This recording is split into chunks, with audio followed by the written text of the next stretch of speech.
Colby, I don't know if you have been on Instagram lately or, any of these A other little bit socials. here and there. Yeah. Um, Shockingly, there is a disparity in how people are talking about certain, study results and stances people have and opinions. And, not everybody agrees, which is Mm. weird, right?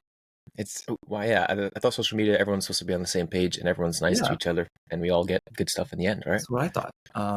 Yeah, so it was really weird, and with this crazy rare event, I thought it might be worth talking about a little bit. How do we, as both as a consumer on social media, who maybe doesn't have the expertise to like really have their own super well educated opinion on something, they're kind of relying on communicators and whatnot, and then also as somebody who is one of those communicators, because both of us we've been in both of those roles, right, over time. I think it'd be really interesting to discuss that, sort of like how to navigate this thing.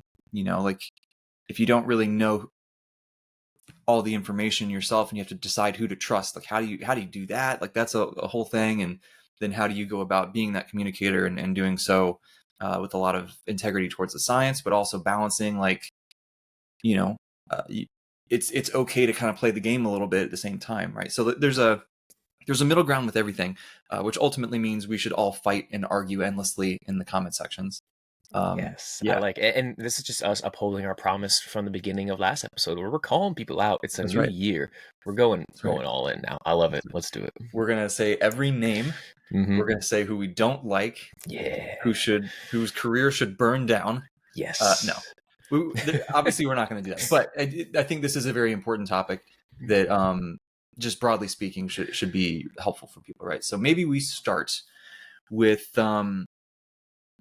on the consumer side, and then we kind of let it flow from there and see how it goes. So I guess on a very surface level, right? Let's say you're kind of a newbie, or maybe you've been lifting a while, and I don't know, and you just want some information, right?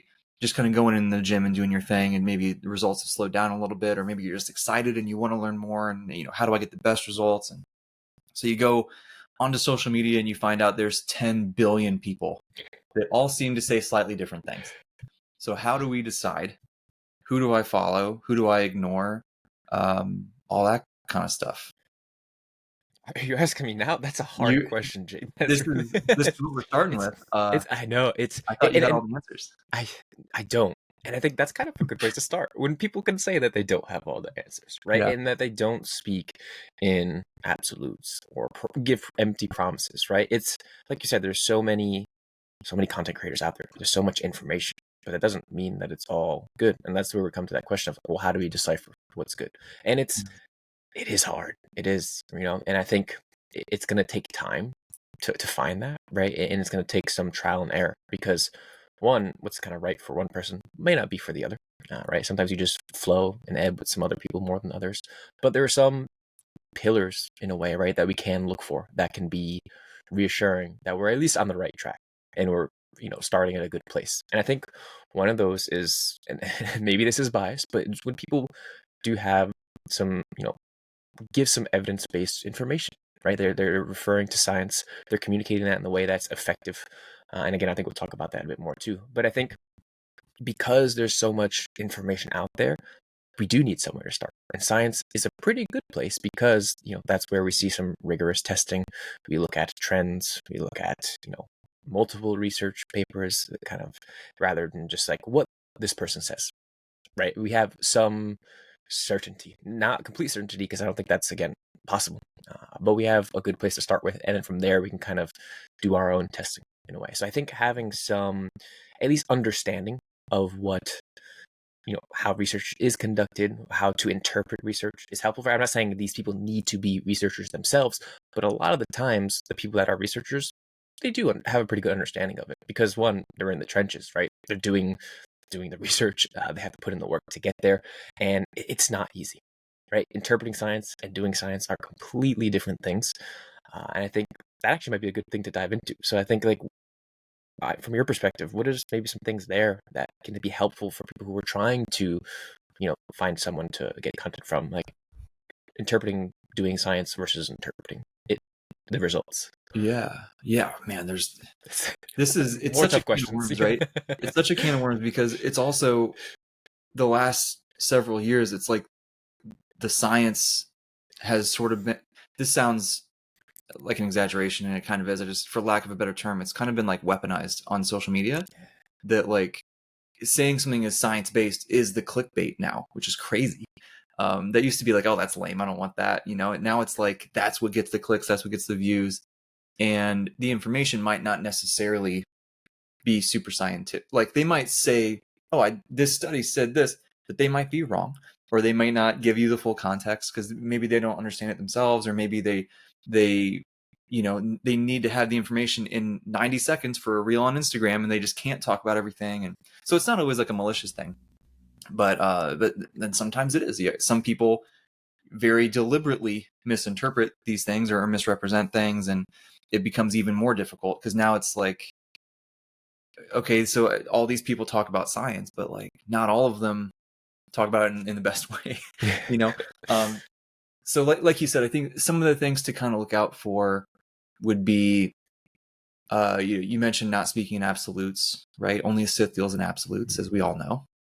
So people who, and Lane Norton says this all the time, right? If somebody says always, never, things like that, it's kind of like, I don't know, right? Like there's always some, the meme of it depends. Like literally every answer in this is it depends. It just, maybe there's another one, right? If somebody just says it depends and then moves on, not the best. But if they say it depends on this, this, and this, if this is a situation, maybe try this thing. If it's this, try that, right? So they give the context. So I think somebody who gives a nuanced answer with a lot of context is usually a good sign. Somebody who will acknowledge the limitations of studies when they talk about it, that's super, super important.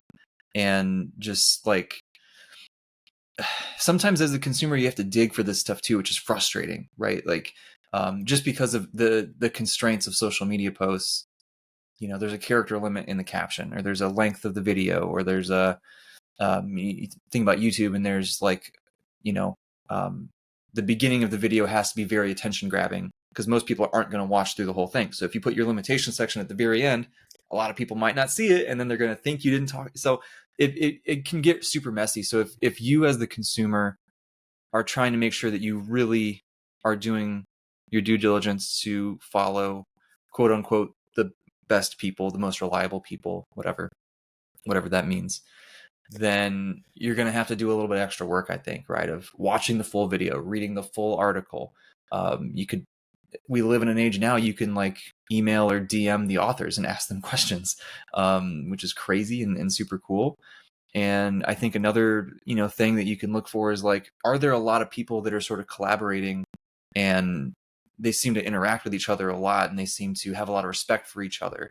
Like that's, again, not always a great sign, but it's usually like, okay, well, it's all kind of triangulating into this group of people that maybe they disagree, but I think that's even better sign if they disagree slightly but still have respect for each other, and still you see that all the time with people they'll like share somebody else's post about a study and be like, hey, like I had a slightly different takeaway, but this is a great discussion of this.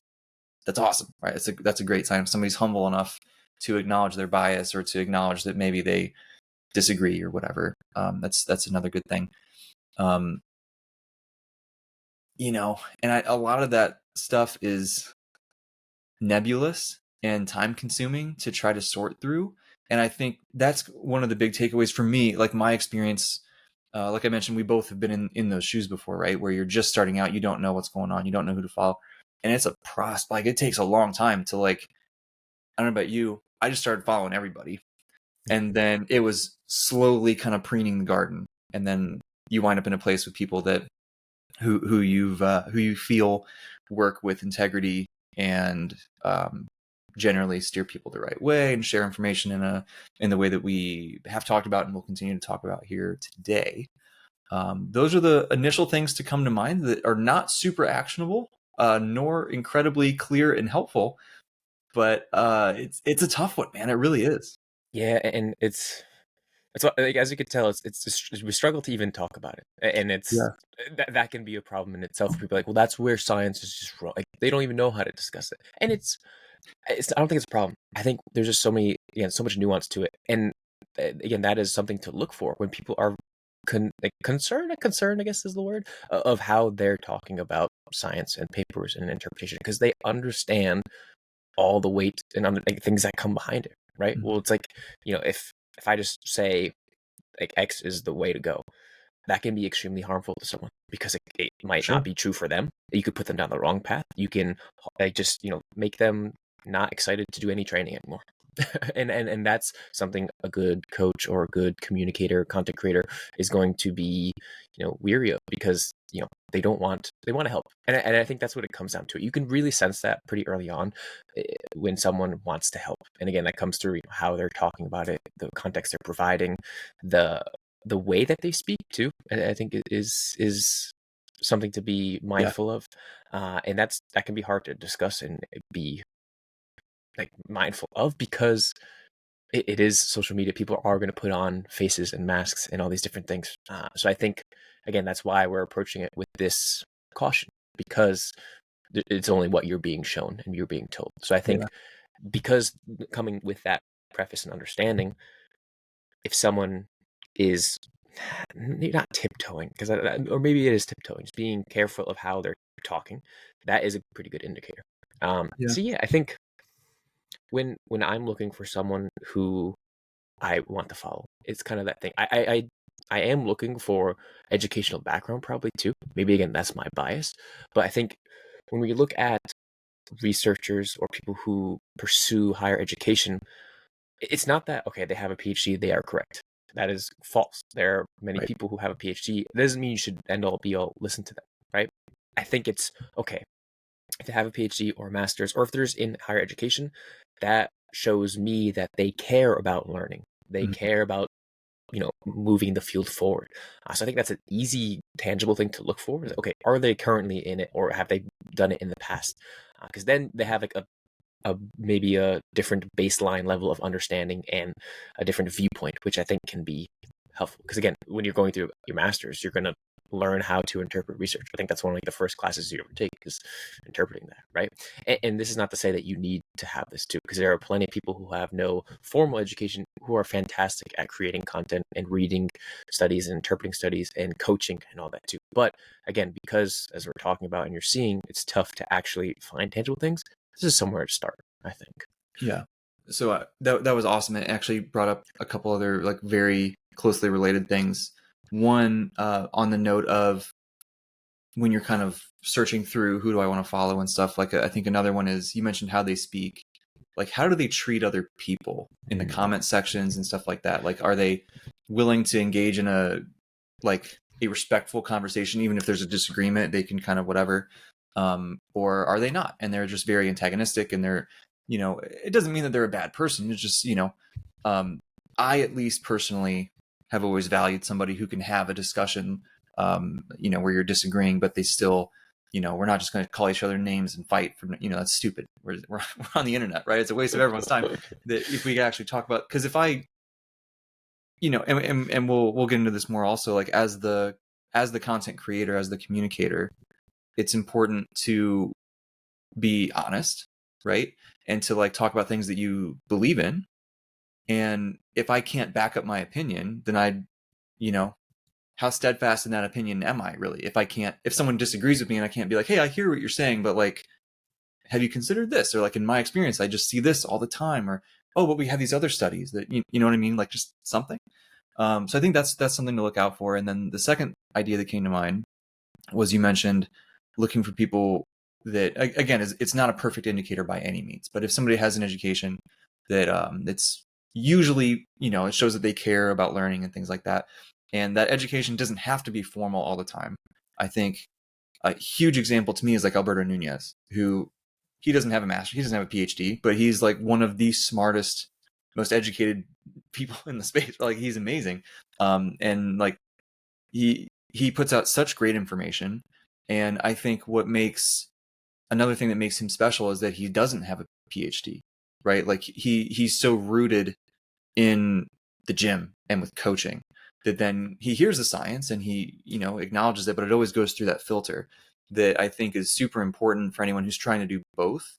the coaching and the science stuff, like, man, it's we don't need to go down this rabbit hole yet. Maybe we can circle back to it, but just that whole, like, it's easy to get pigeonholed into just like the research says this, but that doesn't necessarily mean that's how you should coach people, right? Like, it's iffy. But I just wanted to throw that out there as well, that it just, somebody can be very highly educated, even if it's not, they don't have a degree or whatever, right? There's a lot of different, it's just like what we mentioned, like evidence-based doesn't mean science, right? It means a collection of things. So yeah, I think, yeah, that was great. And Berto is a perfect example of that, right? And I think when we're looking at him continuing with this example, what he does have, right, is the education's not necessarily there in terms of formality, but he's been in the game for a long time, both as an athlete and as a coach. Yeah. Right. So when you look at someone who's put so much time and effort into the actual sport, into the actual education side of things, that is an indicator, right? Because if we're looking at mastery, right, a lot of times it's 10 years, 10,000 hours, whatever indicator you use. A PhD is technically that, right? Because you're roughly in school for 10 years. Sure. But if you're not doing PhD, if you're an athlete for 10 years, or if you've been practicing the sport for 10 years, that gives you a pretty good level to start with. Again, doesn't mean you know everything, but in this case, Berto has that as an athlete. The way he carries himself on social media, same thing, right? He's able to be like, man, these are all the mistakes I made as a young athlete. Yeah. To be willing to acknowledge mistakes you've made, where you were wrong, currently are wrong. Again, very good indicators of someone that you probably want to follow, because they can acknowledge that and be open to growing, right? So the fact that someone is open-minded and open to grow, that's someone I want to follow, right? Yeah. Because in this ever-changing landscape of exercise, things change quickly, especially in this field, I think. Because if you look at the past 5 years, so much stuff that we used to say 5 years ago, we're not really saying now. Right. And that's only 5 years. That's very small in the grand scheme of things, right? If you look at other science fields, that's nothing. Things take 20 plus years to evolve in a way. So this field is also still very new. So I think that's why it's important to acknowledge that and be mindful of it when you're navigating the space of social media in the fitness realm, because we're still new at it, right? So maybe I think that's where the kindness comes into play a little bit more, both as a consumer and as a creator, where we're still trying to figure it out, man. We really are. So I think it's going to only get better from here on out. But yeah, just looking at Berto and how he does all the stuff that he does is great. And that's someone that I think is great to follow because of those reasons. So 100%. Yeah. Like Steve Hall is the same, right? Yes. He's, another one, very similar words that we could say about him. And I think both of and there's a bunch of other examples, right? It's not like they're the only two that have done this, but people who, like you said, they're open to learning. Like if you've been following for a long time, you can see like they've changed how they do stuff, how they train themselves, how they coach people. Like over time, they've like experimented with stuff. They, they're aware of the research that's coming out, or they talk to people who are doing the research or whatever. They're always learning. They try to apply it in the real world. How does this work out?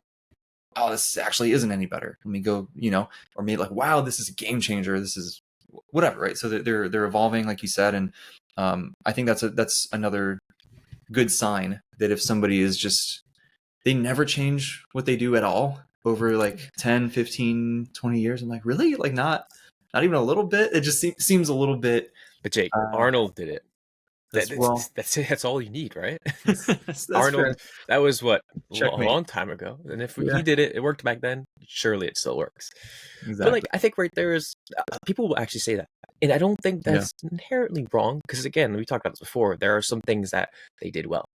But if we could now take the things that they did well and embrace that, but also look at the things maybe they didn't do so well and have a better accuracy of getting there with science or just education in general, practice, I think that's also a good indicator, right? We can let's use all those things, right? We're not just looking at this person said this, therefore I am following it. Right. And I think on that note too, in terms of how, like, what we are looking for, the things we did not mention to look for: follower count, right? A follower count does not equal this person knows what they're talking about.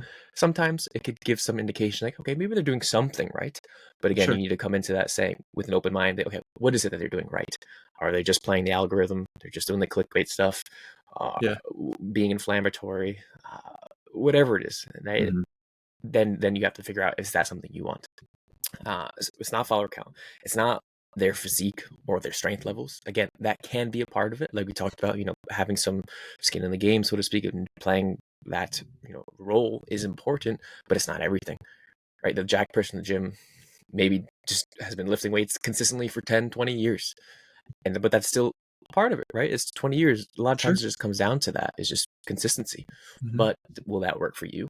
If you're a beginner, does that apply to you? Should you hop in and just do 20 sets per muscle group per session right away because that's what they're Yeah. doing?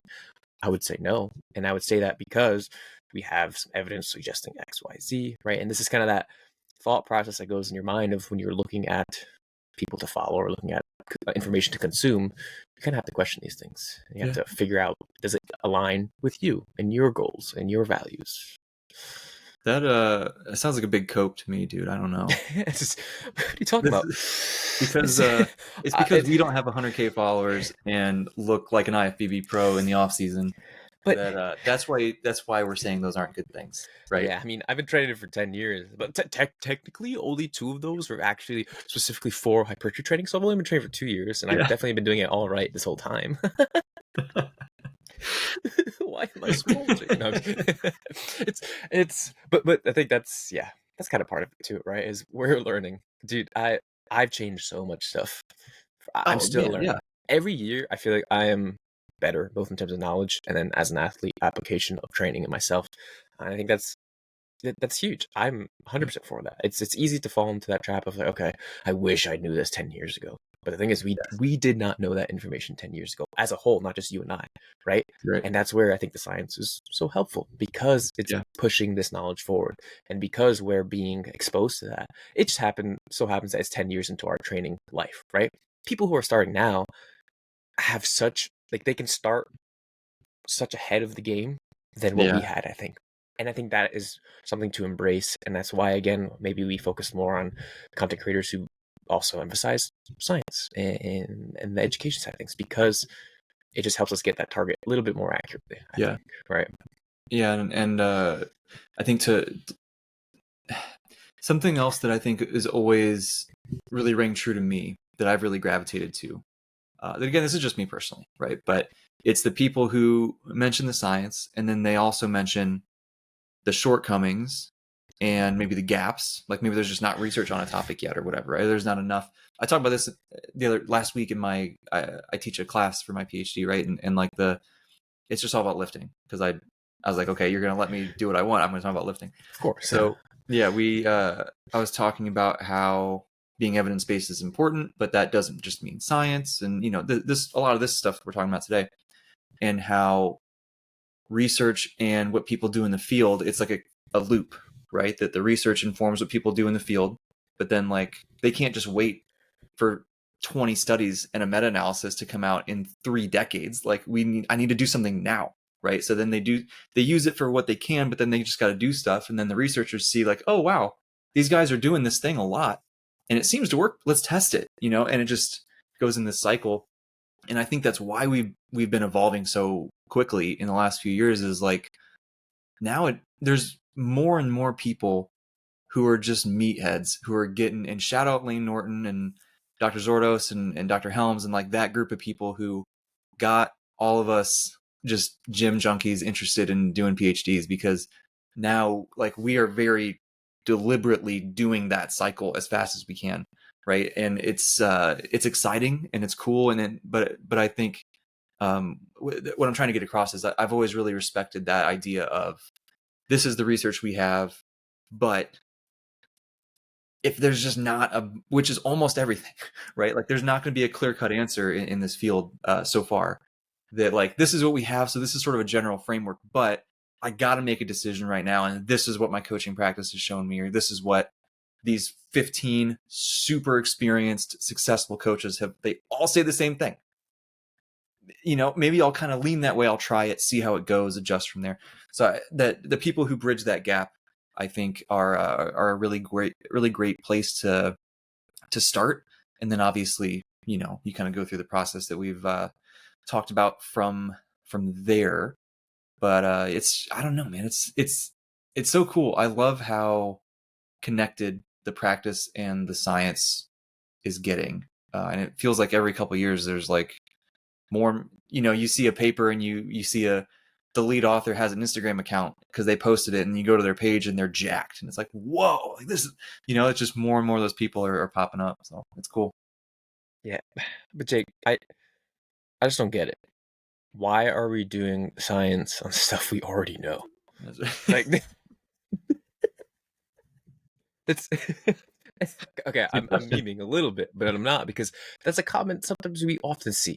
It's like, we knew this already, Right. but we didn't. This is what you were saying, right? Like, maybe we've been something that's been done in practice quite often, but it's never actually been tested in the lab. And that's the process it kind of needs to go through in Yeah. order for us to have more certainty, right? Just because it is working for someone and it is not tested in the lab does not mean it doesn't work or does work. Again, like you said, it gives us somewhere to start, and then we figure out if that works practically for that athlete, for that person, whatever it is. But it's good to still do the research, because we need to have that certainty. To what degree of certainty, in what feasibility versus actuality, things like that, where science gives us more direction. Again, we're kind of closing the bumpers in a way to give us a better indicator of where we're going, instead of just throwing it down the hallway and hoping for the best. So I think it's kind of a joke, but I could see where people are coming from when they say that. But it's kind of a disservice to your own learning and learning of others and growth from people if that's how we approach stuff, right? Because then it's kind of just confirming your own biases too at the end of the day. Sure. It's like, well, yeah, I've been doing the bro split forever and it's working for me, and now we're seeing that that's a possibility from science. Like, dude, yeah, I knew that. Yeah. It's like, well, hey, kudos to you. You've been doing what works for you, and that's kind of what all it comes down to, is if it works for you. But again, we need somewhere to start, and that's where the science comes in. And like you said, man, all of us, like everyone in the game that we kind of are around, and us ourselves, we're just nerds. We love lifting weights, and we love having these questions, and we like seeking further understanding of these questions and how that comes into practice, right? And again, that's kind of a good indicator of someone. Not saying tooting our own horns, like, look at us, dude, we're doing it. But like, we're just describing ourselves this entire episode. And last episode we talked about coaching. Like, do you guys get the hint yet? Hit us up. No, I'm kidding. This is a sales pitch, everyone. But it's right. It's the thing is, we're trying to shed light into the idea, because I think what happens is we're a niche within a niche, right? We're science lifters in quotations within lifting itself, which is still pretty new, growing at a great rate, I think. But like, we want to expose that more and get people open to the idea, like, hey, if you look at our backgrounds, we got manga, we got anime hooked up. We're just normal people who love lifting weights and do other things too, but also want other people to know, like, bring it down to earth in a way. Like, here's what the science is trying to tell us, and trying to give you some tangible stuff, right? And there's a lot more people like that than you think. Again, still the minority, because the majority of people, it's hard to create content in a way that is conducive to doing justice to the science and the people, but while still being conducive to the algorithm and getting the likes and the views. So it's that constant battle. And then that's tough. That's tough. It's really tough. That's it's a good topic to segue into, maybe also, and I think maybe just to sum up what we've hit on so far, is that, like, it's not an easy process to find out who's a good person to follow or whatever, but just consider a lot of the stuff that we've talked about. See, who seems to check a lot of those boxes, and who seems to check none of them or whatever. And it doesn't mean they're a bad person. It doesn't mean anything like that. It's just maybe it's the goal of learning is, in this instance, I think, is to narrow your focus down, right? Like, you can have a more a starting point that's probably a little bit closer to the best, and you can make adjustments that are a little bit closer to the best, and things like that. We're never going to have the perfect answers, but if you kind of tailor your education through these things, if you're going the informal, even if you're going the formal education route, like, there are some pitfalls there too, that you got to be on the watch for. So, but yeah, it's one of those things, you're not going to perfect it overnight. Like, there's not just going to be a list of people you should follow or whatever. It has to kind of come down to, what you value, and those sorts of things. And we, obviously we talked about the things that we talked about because we believe in them, right? We believe that they're really good signs, but ultimately you be the judge, and see where you go. Basically, if Jake is following them, then you're good. Follow him. Again, kind of memey, but also true, because that's kind of how I got into it. And you said this earlier too, right? The traditional, everyone always says this, through Matt Ogus, I found Eric Helms Yeah. on YouTube. Through Eric Helms, you find Zordos. You find so it's one of those things. Once you find someone that really resonates with you, like you said, if they're doing collabs with other people, you start to get on the right path. So it's gonna take some trial and error, but once you find some people, stick around for a little bit, you'll start to see where it's Yeah. at. Yeah. And then see if they're doing the stuff we've talked about, right? Exactly. Are they open to learning more? Are they open to evolving? Or are they just always saying the same thing no matter what, even if there's a bunch of contrary evidence and all this kind of stuff? But anyway, all that aside, let's maybe shift into what you brought up there, which is sort of how, if we're on the other side of the coin now and we're the people who we are trying to navigate the space as a content creator or a science communicator or, whatever, right? How do we do this in a way that is not harmful to people? How do we have integrity towards the data and, towards what it can tell us versus what it can't tell us? How do we keep in mind the limitations and communicate all this in a way that doesn't just completely bore people? And that it's tough, right? It's tough, and it's a big balance. So I guess since you brought it up, what's like the first thing that comes to mind for you, that like the first direction you kind of want to take that? I think you just kind of hit it there, and you also said it earlier, where it depends. Period. That's the episode. Yeah. And I think that's a good place to start, though. When you really need to consider context. So a paper comes out, you address what they did, how they did it. I think that's an important thing too. When you're looking at the methods and you understand how a study was conducted, right there from the beginning, kind of tailors how much strength you can and cannot put into a study. Right. So if someone really understands how research is conducted and where some pros, cons, limitations, strengths lie, that's a good place to start. Right. Because we need to know, and that's everyone, as a consumer, you need to figure out what happens. Yes, we're interested in the results and how this applies to us. But in order to truly understand that, you need to know how things are done and how that then translates into practice. Right. So I think that's where we lose some people, where we have to be, okay, let me explain what they did first. Everyone's like, don't care. Fast forward. What's next? Was it trained or untrained subjects? Trained or untrained? And how do can I do this tomorrow, or does it matter to me, or what? Yeah. Right? And again, understand that, but you got to put some work in on the consuming side of stuff, right? So as creators, we then need to be able to give enough information so that they can run with, but not too much where they're super lost, because science can be confusing. So one, not using jargon that just is crazy words that people don't need to know, right? Like some of those physiological terms, anatomical terms. Yeah. Just keep it simple, right? I think simplicity is effective, right? Make it punchy. Like, this is what they did. Bullet points can be helpful here, right? Just being very straightforward of, this is what you need to know for the methods that is important to know before going into this. So prefacing it with kind of that strength is important. So there's there. And then how they interpret the results, again, with context is important too. So I think context, firstly, being how this relates to other research that is out there, right? Not just, this paper said this, therefore we run with it. Okay, this paper said this. How does this then, where does this land in the other space with all these other papers, right? Is this trending towards what the other research is saying? Is it completely different? Why is it different? Should we then run with this? Where can we put, again, more strength in it? And it's kind of that constant game of how much strength can we say with this? It's never 0 or 100. It's that spectrum of where that lies of strengthness, and then the strength of that then goes into practicality. So I think looking as a creator, it's important that we address that, as boring as it can be. And that's where kind of that creativity comes in. Like, how do we not make it boring?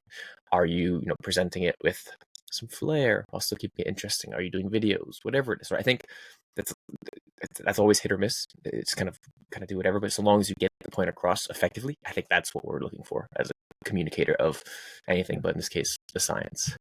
Yeah, man, there's a lot of great stuff there. I think one point you made that I want to really emphasize is the not getting too caught up in like one new study or one new whatever.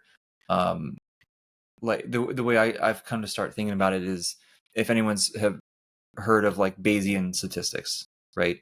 That basically what that model or method does is you have in layman's terms, like a prior knowledge, right? Your starting point, and then you do the study, you see the new data, and then you get the posterior, the new knowledge, right? So it's literally what you knew before, new data.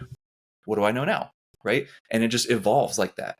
Every piece of new data just helps to evolve the thing. And I think that's a great way to view these different topics in research, right? Like we just had this new range of motion study, this leg press study, right? That found there was no additional hypertrophy benefit to the condition that had the more stretched position. So does that mean all of a sudden the stretch position doesn't matter at all, no matter what? Yes. Of course not, right? Yeah, Oh, I mean, that's right. Yeah. sorry. Shortened partials on everything. Finally. Oh, see, Yeah. I knew this. We already knew this, right? Yes. Kidding. But yeah, it's that one study shouldn't completely just like if that one study had the opposite results, right? It shouldn't just completely mean that is the thing, right? It's just new information to add to our pool of things that are floating around in our brain alongside our coaching experience or our training experience or whatever, right? And just kind of constantly letting it evolve over time just seems like just makes a lot of sense, right? I think if you think of it that way, it just helps to avoid a lot of, extreme viewpoints, which are almost never correct in science, especially in like a really practical science like this. Like there's just the other thing, if you really want to freak yourself out is, the more, and I'm sure you can attest to this, the deeper that we've gotten into the research world, you and I, like you learn something about statistics, right? And then you learn how many subjects are needed to actually have the power to detect an effect. And then you learn about measurement error is a big thing, and like how easy that is to get thrown off, and how easy measurement error can cover up effects. And there's different statistical methods. You could do multiple different things that are all justifiable and all correct, but they might lead to a slightly different answer. And like there's all this kind of stuff, and then it's like, well, what do we do with all this research from the last however many years? Like, was this all perfect? So you start to kind of, not that it's useless by any means, but just like you said, the confidence with which you feel about something. I would always err on the side of being conservative. I think that's a safe bet, Yeah, and to put into perspective too what we're saying of like why we look at totality research and not just single studies, like you just said there. One study can come out and something can say the complete opposite. Yeah. So if you're someone that is going just by what the recent study says, are you going to do something for 4 weeks and then change it again in 4 weeks? Right there we know that, okay, you're not even giving yourself enough time to see if changes are being made. Yeah. Right. So again, that's kind of a disservice to the overarching goal in the first place. So that is why we need to look at the totality too. And that's okay, where is this pointing us? Like I said, confidence direction, where we're going into, and then from there, how can I translate this into practice to a feasible level with some degree of certainty? Yeah. And then I think the other thing that is I think a larger topic that I want to come back to in a second, this idea of like, how do I do this in a way that is interesting on social media? Yeah. That's sort of a different problem, right? But before we get there, how do I present this information the right way, right? Which there's no black and white rules for that. There's no necessarily right and wrong, but as you've mentioned, as we've talked about, like giving some necessary details that are important, like some of the methods. It's not that you don't have to describe, their bicep curls were this joint angle unless they're comparing two different joint angles, right? Then it's important. But if it's looking at different volumes, the joint angle doesn't matter that much, right? So picking out what things are really important. If you have the knowledge of statistics to talk about that can be helpful and important, although that's a very difficult skill to learn. And I'm not going to pretend like I am the master of it by any means. It's probably the most difficult thing to learn in the entire field of science in general, right? It's hard. And then thinking about limitations of the study, which might not just be what's listed in the paper, right? That's another. Remember, the people who wrote the paper are just a person like us too. So they may have overlooked something, maybe they didn't think about something, or just purely accidentally. And there might have been other things at play that contributed to why the results are what they are. So when you're talking about a study, I think it's important to like critically think about, well, why did they find this? because maybe you have some additional thoughts, and maybe a researcher sees your poster and they're just like, oh man, Colby's right. Next study, I'm going to do that. I'm going to change that, right? And then you never know, right? So I think those things matter. Like we've said it a million times, but just the context, the nuance around it, the describing like who this can actually be applicable to, because it's not necessarily, I mean, that's rule number one of a discussion in a paper, right, of limitations, is these results cannot be generalized to different sex, to different training experience, to different exercises, which like some of that, it probably works for other exercises or whatever, right? Maybe not every single one, but for the most part.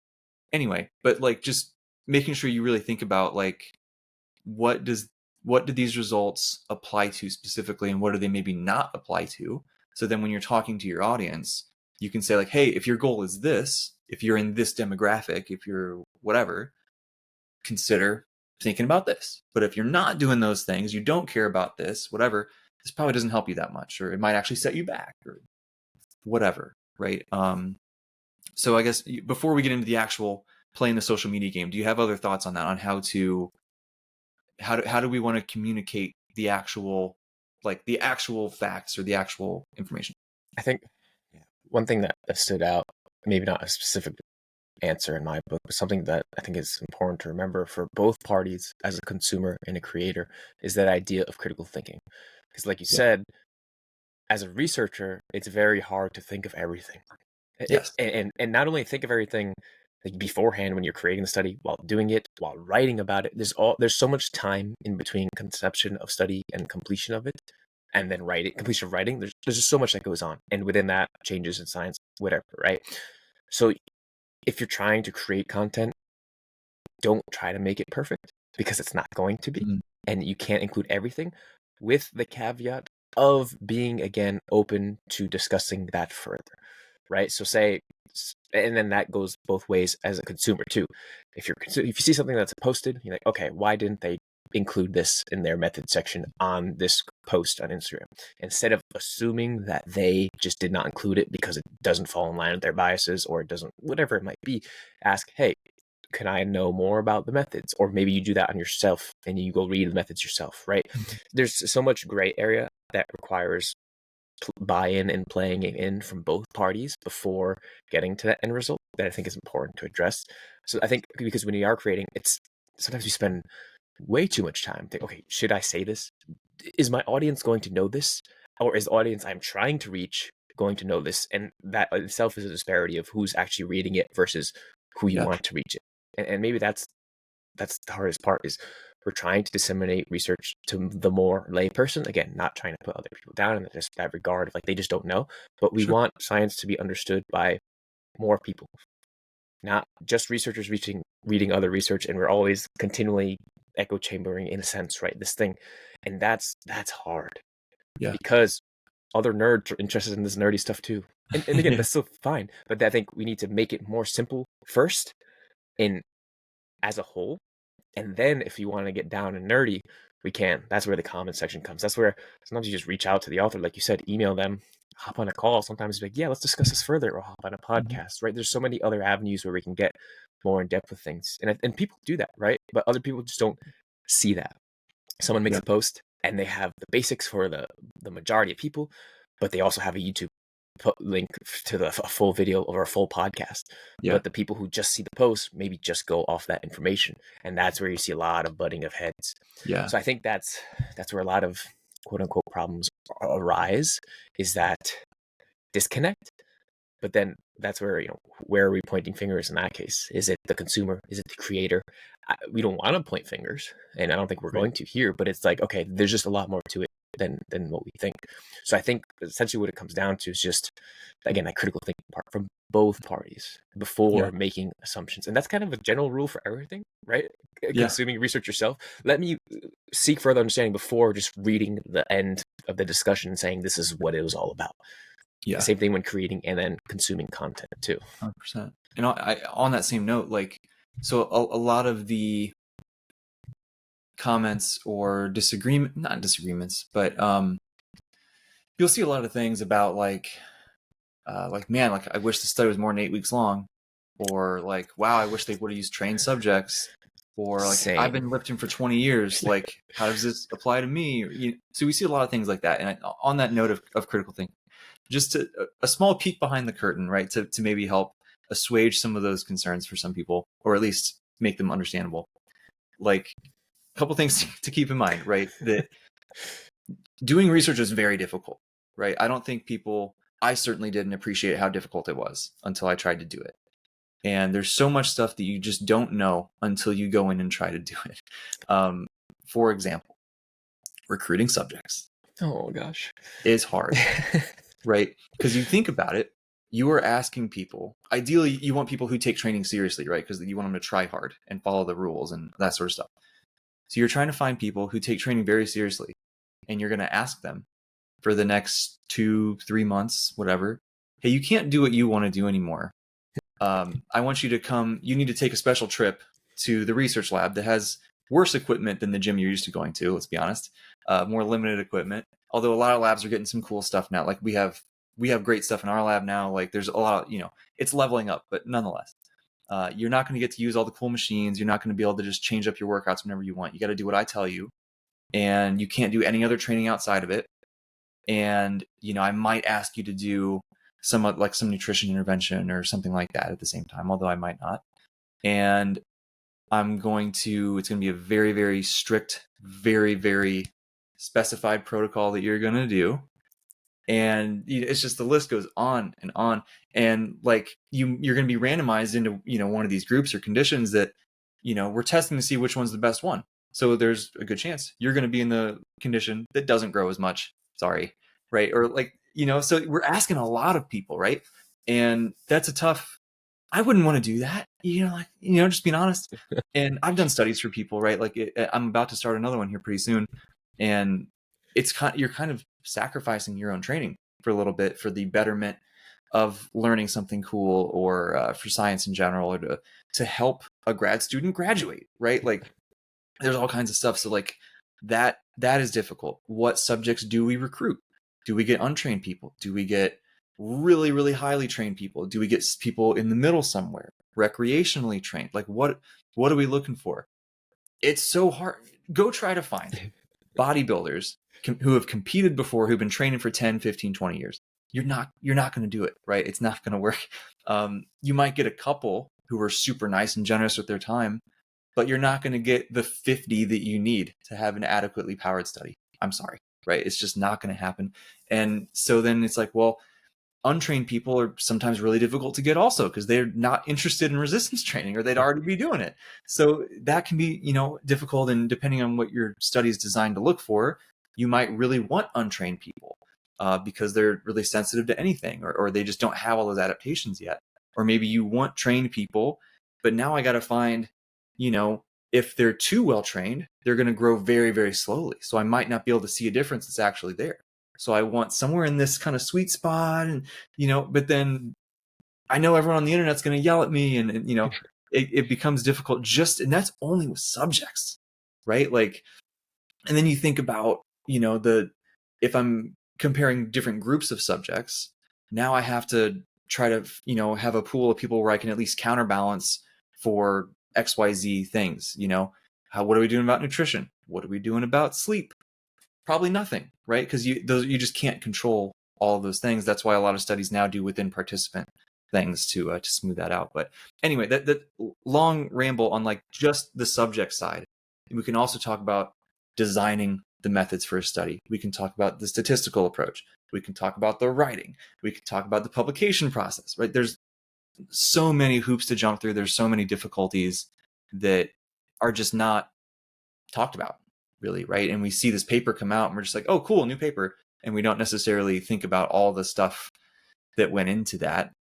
That even just keeping track of what the subjects did in their workouts, right? Like we're like, at least what we do, we write everything on paper and we put it in a spreadsheet. So we have digital and physical copies of all the data. This is also assuming you counted reps accurately. You wrote down the correct number. You didn't put the number in the wrong row of the spreadsheet on Excel, or right? Like there's a lot of things. It requires, if you're going to be a researcher, you have to be very detail oriented, right? But just as the consumer, who might see a study, and you might have a concern. Hey, why did you have X number of people? Why was the study? Why can't it be 24 weeks long? Because the school semester is usually 16 or less weeks, okay? And we're almost always using university students for these studies, and they leave over Christmas break or over summer break or whatever, right? That's why most studies are that length. So there's just constraints that, if you don't know, they're very valid concerns.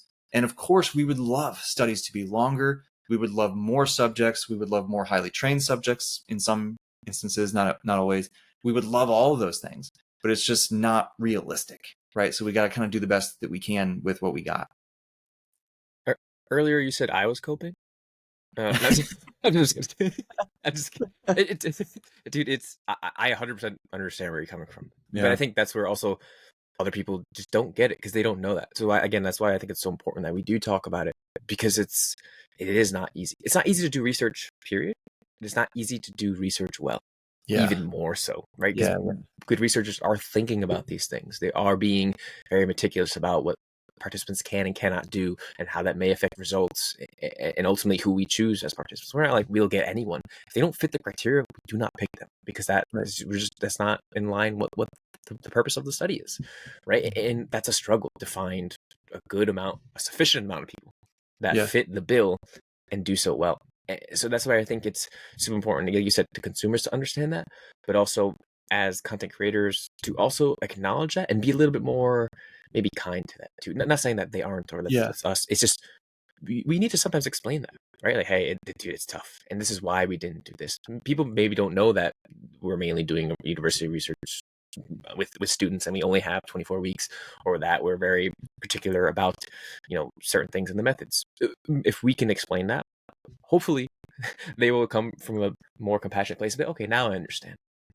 Probably not, honestly, but that doesn't mean that we shouldn't do it. I think there's a lot of pressure on creators to do a lot, and I think it's, again, hard to do a lot and do it well in terms of creating content on top of doing research well. Sure. So that's why we don't see it that often, I think, and it's difficult to come across, because if like myself, I'm struggling to figure out how I want to communicate science, because there's so much to think about. Even before this call, we were trying to figure out how we even discuss this, and we were like, there's so much. Do we do this 3 7-part episodes? Like, how do we discuss this in a way that can be digestible, right? So I think it's, all in all, there is a lot to think about. We're all still learning, right? Creators, consumers, but it's important that we just all be open-minded, and as then creators, I would say, because that's where we're kind of at now, is just keep that in mind, talk about that in a way that is, hey, this is as much confidence as we have in this direction because of all these reasons, and this is what I think is where we want to go in terms of actionable things based on your goals. That's kind of the best that we've got, honestly, right now. So I guess how do you then, like I said, bridge that gap in terms of then the research and the practical application thing? It's hard, man. I mean, I think what I always try to think about is, and I remember, what year was this? I think it was during the lockdown. So I think it was 2020. I remember I had 5 years ago, by the way. 5 years. That's crazy.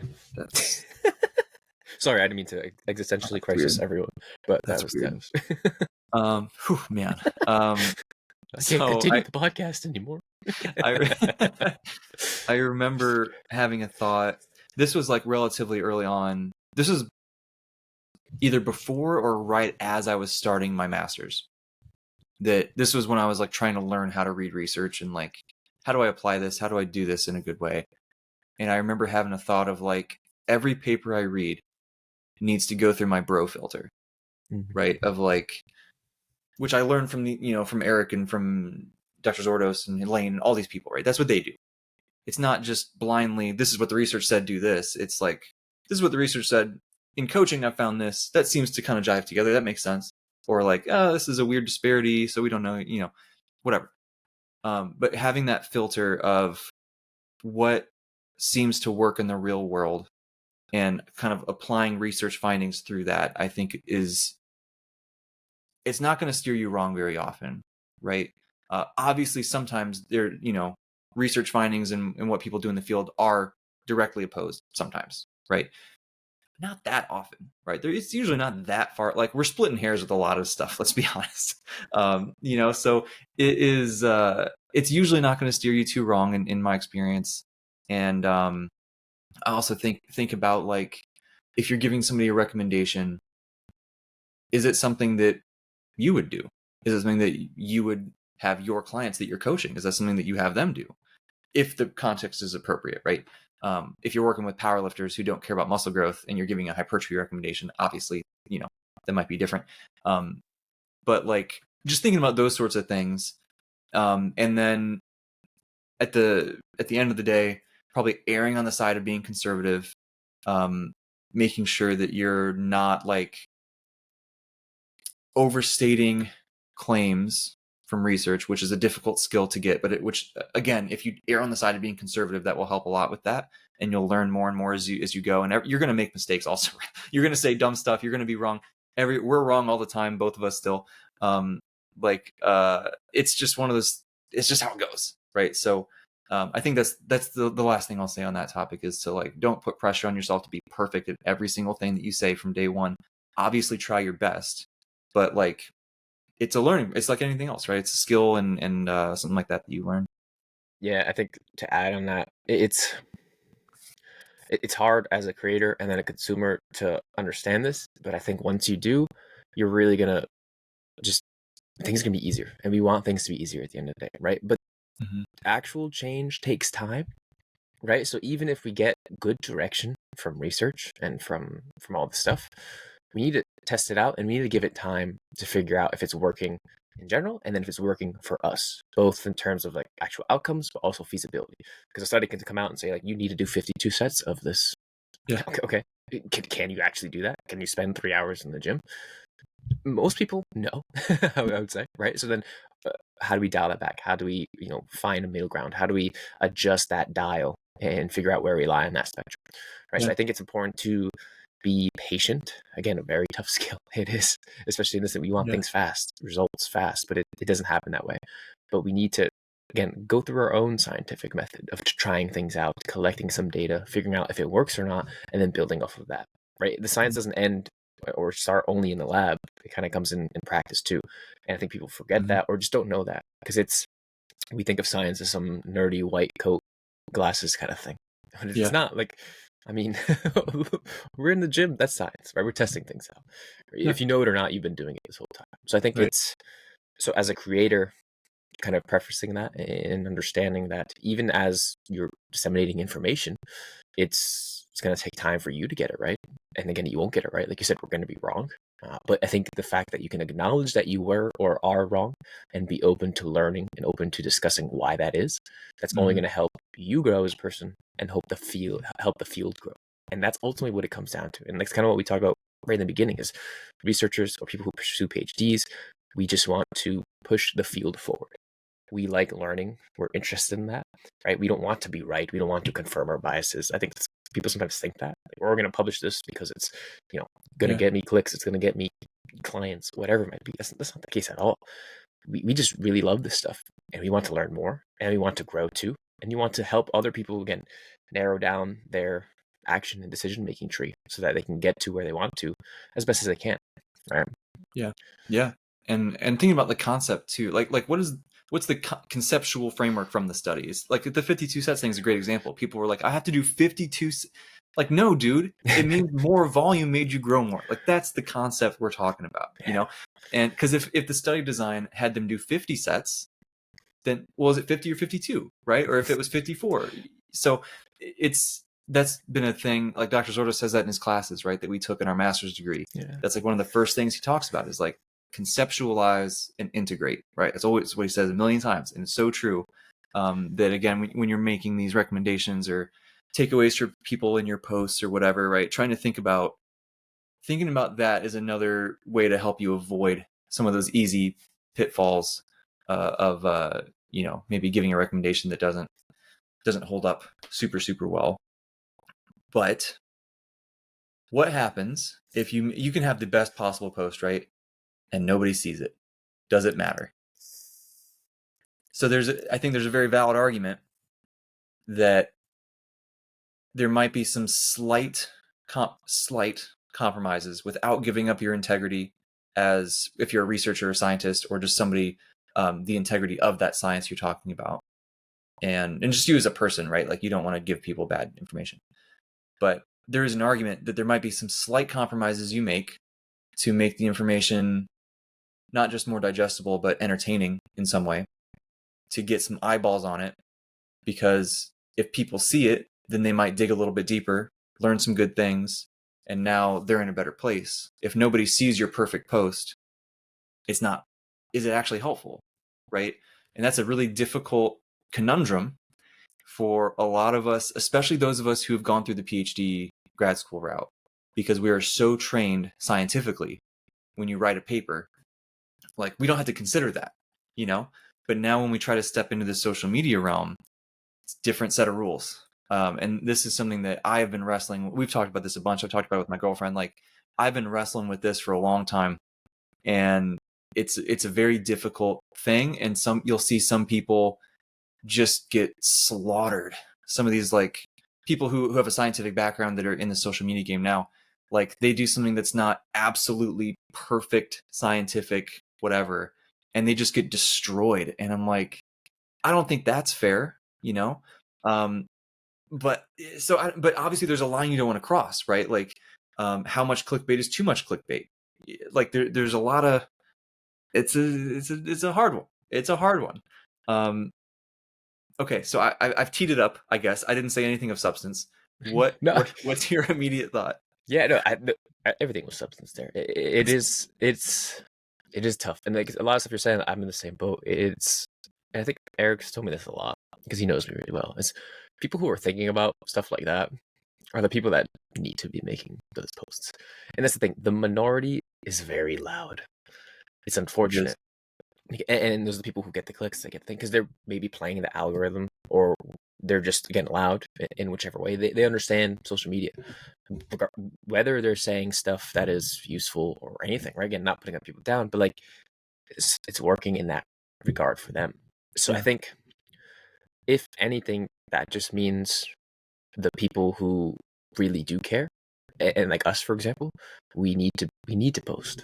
We need to put the content out there, because we need more people like us to actually put their information out there, to give more direction, to have people be more confident in consuming content, right? And again, I'm not saying that to us to be cocky in any way, and that's not true at all. But it's something that we've talked about too before, is we need to be more confident in that realm of, okay, we've put in some work, a little bit of work in terms of learning and educating ourselves and being in the game as athletes and as coaches and as researchers. It would be a disservice to not put information out there, right? And that's something I have to always remind myself of, and not only just remind myself, but take action on. And that's where I'm kind of struggling, the taking action part. But we're all getting there. We're doing it. So I think 100%. If you're in the same boat as a creator, be mindful of that. If you're a consumer, also be mindful of that, because as people who are trying to get into it, it is scary. If you come out and you're barking very loud at these people who have feelings, like us, we have feelings. We might be a little shy to then put stuff out there again too, right? So again, it's all that comes back down to, again, like we always talk about, it's human beings at the end of the day, right? We're trying to figure out, how can we help other people be successful in these goals? How do we get people just consistently in the gym, right? We can go super nerdy and go super in depth about science stuff, or we can go super practical. And I think that's that spectrum in that game that we have to play. But I think we need to be doing it either way. And those who are loud and the minority side of things, as creators, we have to not let that affect us negatively as best as we can, and help the people who want to be helped, which again is hard in a way too. So it's like, it's a bunch of trial and error. There'll be times where maybe I put out a post and the title's a little bit more clickbait than I'm used to, but it gets the clicks. But some people are like, man, you changed. You went back on who you used to be. This is something maybe I have to address that, right? So it's, again, maybe I'm not saying anything of substance now, but it's like, it's hard. Like you said, that's why it's tough. So I think what it comes down to is just compassion. Yeah, it's a hard one, right? Because also, like, if we knew the exact perfect way to do it, like, we would each have 1 million followers, and you know what I mean? Like, we're not going to sit here and pretend like we've hacked social media and the perfect way to do this whole thing. And it's not that at all. But just what we have learned from observing what seems to work for other people, And the reason that we haven't hacked it yet, just being, I'm not joking at all, is I think that we need to take what seems to work for social media, right? Which is depending on the platform, right? But usually it needs to be entertaining in some way, right? You need to be charismatic. You need to be confident in what, sound confident in what you're saying. You need to have value there for people to take away. But unfortunately, I said entertainment first for a reason. That's, you know what I mean? That's just the reality. Because if people don't like watching, they're not going to watch it. Most people, there's the nerds like us who came up reading the Stronger by Science articles that are novel length and just not, they're just boring to look at, but the information's incredible. Those days are changing, so we got to change with it if we want to continue doing this job. So I think the reason that we haven't perfected this thing yet is that we need to see those things that tend to work, and then say, okay, how do I not only how do I do that and put the content out there and get my message out there, but how do I do it in a way that feels right for me as an individual? Because some people, not everybody's Mike Israetel. Like, he is the most charismatic person I've ever seen. Not everybody has that level of they can just talk to a camera and they are like perfect at it immediately.